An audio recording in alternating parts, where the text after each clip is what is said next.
Check out this tweet from Shahid Siddiqui, a Muslim activist in India. One reason you will rarely find a Muslim abusing the religious saints and gods of other religion is that Quran forbids them from doing so. Despite ruling for 800 years, you will hardly find anything in Islamic literature denigrating gods of other faiths. Now, as someone who receives dozens of messages per day from Muslims denigrating my religion, I have to wonder what kind of delusional bubble Mr. Siddiqui lives in. But let's focus on his claims about the Quran commanding Muslims not to insult other people's gods. Surah 6, verse 108. And insult not those whom they, the disbelievers, worship besides Allah, lest they insult Allah wrongfully without knowledge. Thus we have made fair seeming to each people its own doings, then to their Lord is their return, and he shall then inform them of all that they used to do. Notice what the verse says here. It doesn't say, don't insult other people's gods because it's wrong to insult other people's gods. It says, don't insult other people's gods lest they insult Allah.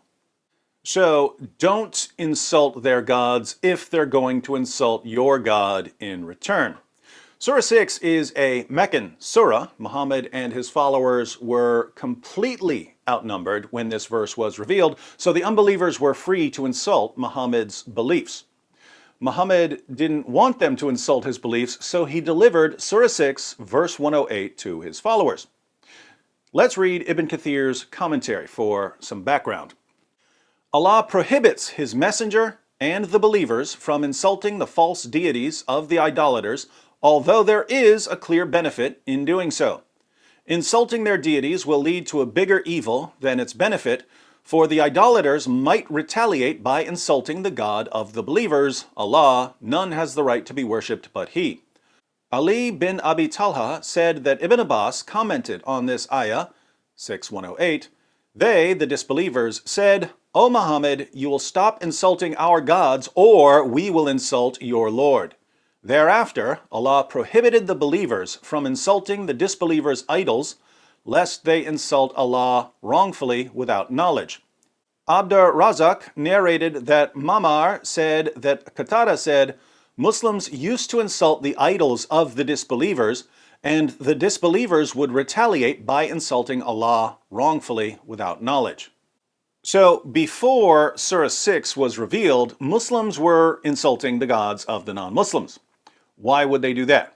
Well, they were simply following the example of their prophet. The History of At-Tabari, Volume 6, page 93. The Messenger of Allah, Muhammad, proclaimed Allah's message openly and declared Islam publicly to his fellow tribesmen.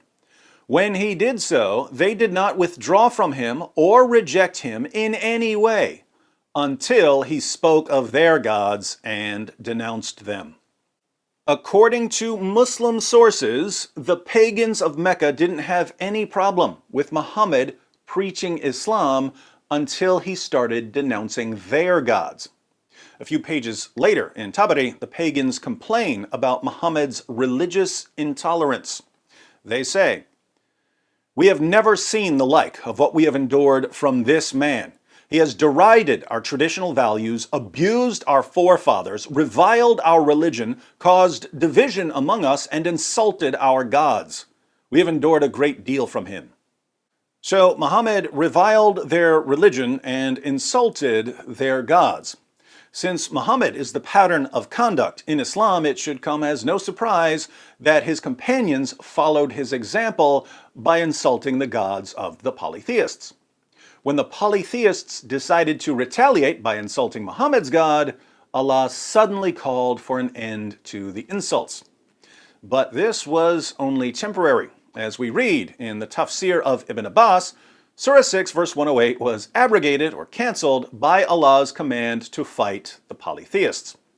Verse 108 is in parentheses, and Ibn Abbas's commentary is outside the parentheses.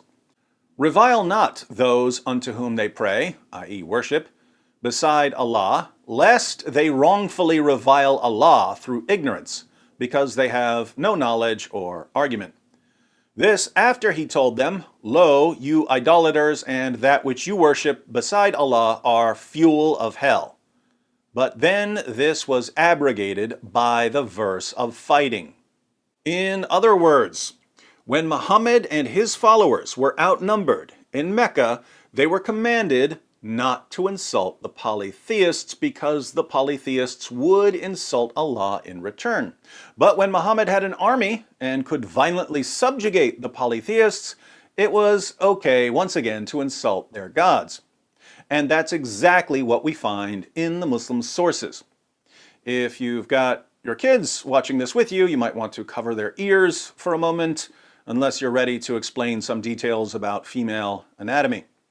In the following passage, Muhammad was at war with Mecca, and a pagan named Urwa points out that there are only two possible outcomes for Muhammad.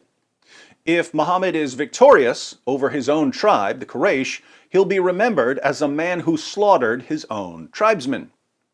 If the Quraysh are victorious over him, his followers will abandon him. Either way, Muhammad loses, so he should end his war against the Quraysh. Not a bad argument, but watch how Abu Bakr, Muhammad's closest companion and the first of the rightly guided caliphs of Islam, responds to Urwa. The History of At-Tabari, Volume 8, page 76. Urwa went to the Prophet and began speaking to him. The Prophet spoke as he had spoken to Budayl. Then Urwa said, "Muhammad, tell me, if you exterminate your tribesmen, have you ever heard of any of the Arabs who destroyed his own race before you?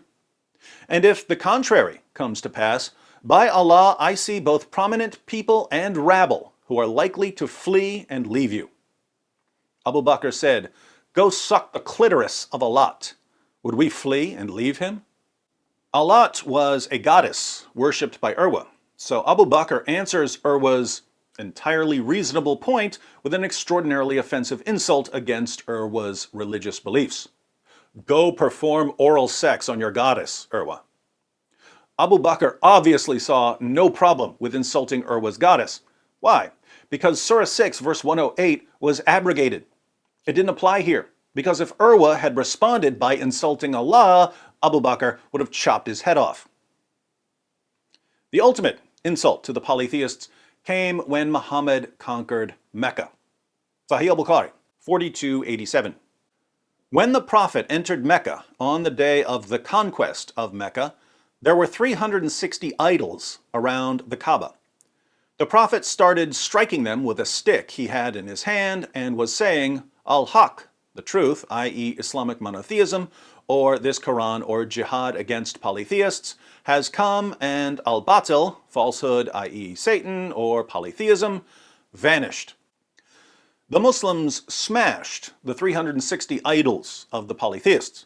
Does that sound like a group of men who were convinced that God doesn't want them insulting other people's gods? Of course not. So what's the real principle at work here? The real principle underlying the commands of Allah and Muhammad is this: do whatever is in the best interest of the Muslim community at a given time. When it's no longer in the best interest of the Muslim community, change the rules. If you're hopelessly outnumbered, promote peace with the unbelievers. If you've got an army, violently subjugate them and smash their gods to pieces. Shahid Siddiqui lives in New Delhi, where Muslims make up a little under 5% of the population. What's in the best interest of the Muslim community there? Preach peace and tolerance. Don't insult other people's gods. Pretend that several centuries of jihadis smashing Hindu idols and destroying Hindu temples never happened. It's in the best interest of the Muslim community of New Delhi to spread this deception. But that doesn't mean the rest of us have to fall for it.